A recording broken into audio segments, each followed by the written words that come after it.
नमस्कार। जय श्री कृष्ण। श्री गणेशाय नमः। ओम गुरुवे नमः। ओम विष्णु पंचायतन देवताभ्यो नमः। श्री सीतारामचंद्राभ्याम नमः। हनुमान जी महाराज की जय हो। वाल्मीकि मुनि की जय हो।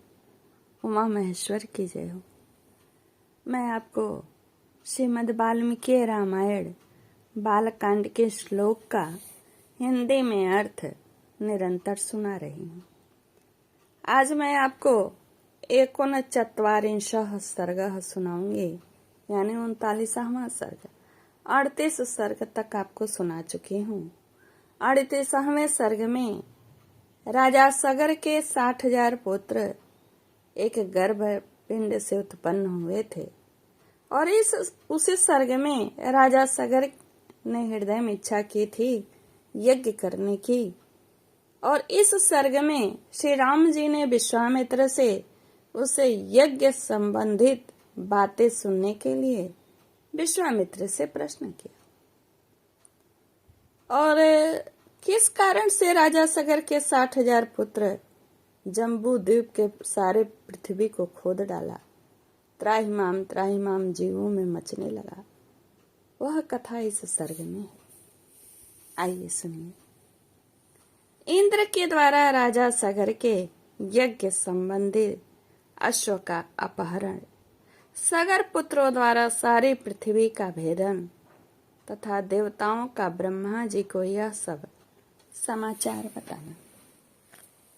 विश्वामित्र की कही हुई कथा सुनकर श्री रामचंद्र जी बड़े प्रसन्न हुए।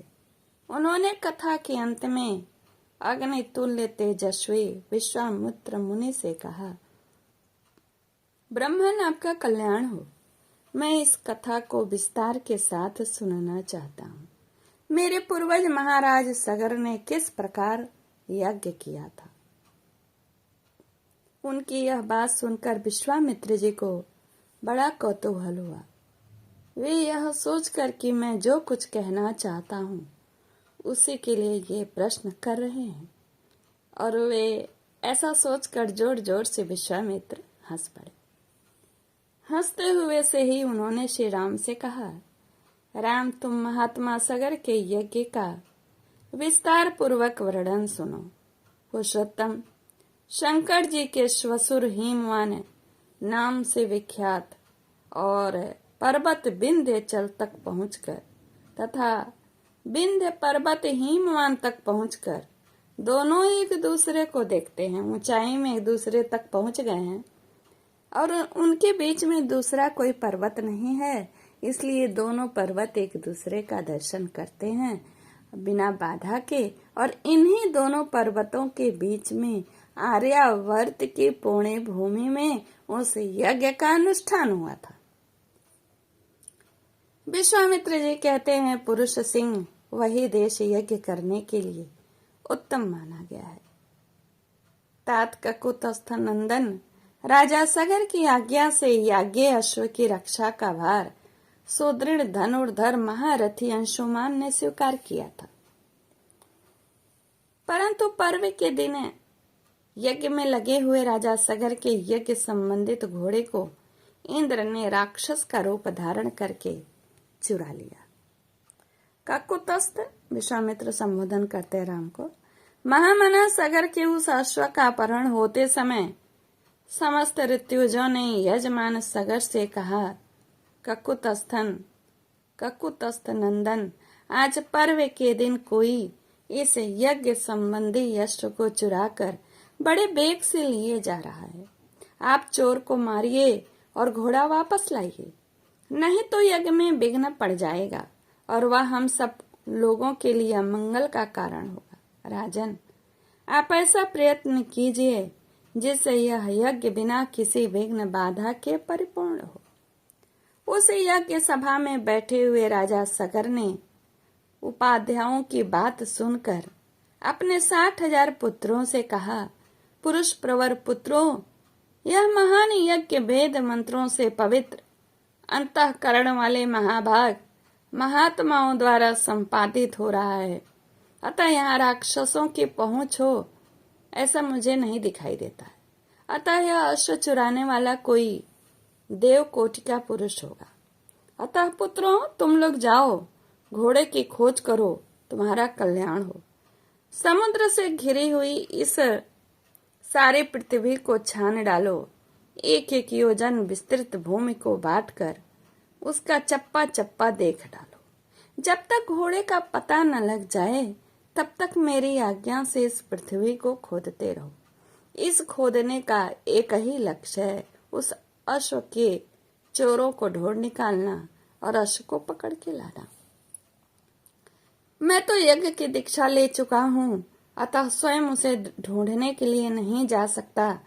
इसलिए जब तक उस अश्व का दर्शन न हो तब तक मैं उपाध्यायों और पौत्र अंशुमान के साथ यहीं रहूंगा।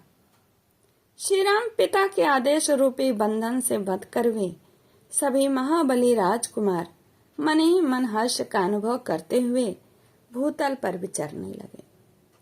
सारी पृथ्वी का चक्कर लगाने के बाद भी उस अश्व को न देखकर उन 60,000 महाबली पुरुष सिंह राजपुत्रों ने प्रत्येक के हिस्से में एक एक योजन भूमि का बंटवारा करके अपनी भुजाओं द्वारा उसे खोदना आरंभ किया।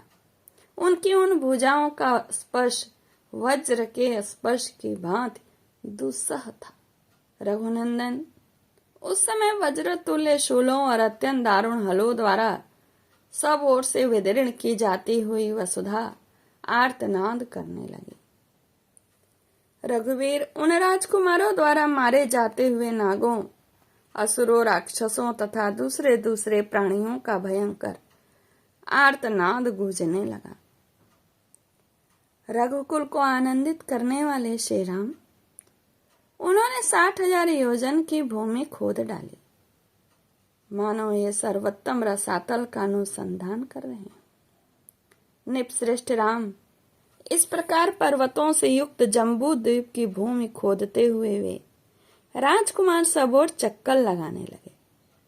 इसी समय गंधर्वों, असुरों और नागों सहित संपूर्ण देवता मन ही मन घबरा उठे और ब्रह्मा जी के पास गए। उनके मुख पर विषाद छा रहा था। वे भय से अत्यंत संत्रस्त हो गए थे। उन्होंने महात्मा ब्रह्मा जी को प्रसन्न करके इस प्रकार कहा, भगवान, सागर के पुत्र सारी पृथ्वी को खोदे डालते हैं और बहुत से महात्माओं तथा जलचारी जीवों का वध कर रहे हैं। यह हमारे यज्ञ में विघ्न डालने वाला है।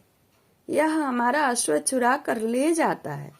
ऐसे शब्दों को बोलते हैं और ऐसा कहकर वे सागर के पुत्र समस्त प्राणियों को हिंसा कर रहे हैं, सबकी हत्या कर रहे हैं। श्री राम जय राम जय जय राम, श्री राम जय राम जय जय राम, श्री राम जय राम जय जय राम, श्री राम जय राम जय जय राम, श्री राम जय राम जय जय राम। इस प्रकार आपको मैंने इत्याशय श्रीमद् रामायणे वाल्मीकि आदि काव्ये बालकांडे 39 सर्गः सुनाया। नमस्कार। जय श्री कृष्ण।